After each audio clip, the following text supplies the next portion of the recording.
Good afternoon. Today is Wednesday, January 7th, 2026. I'm here at the Venetian Condos. This is Freedom, but over here I've just tapped down a piece of rebar that I have attached a measuring tape to see how deep this goes, as far as how deep the bulkhead here goes.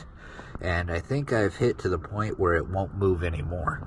So I'm going to go ahead and get the measurements as best as I can. I think we should be a little over 2.5 feet down. But let's go ahead and see if we can check. It is going to be murky, so let's check.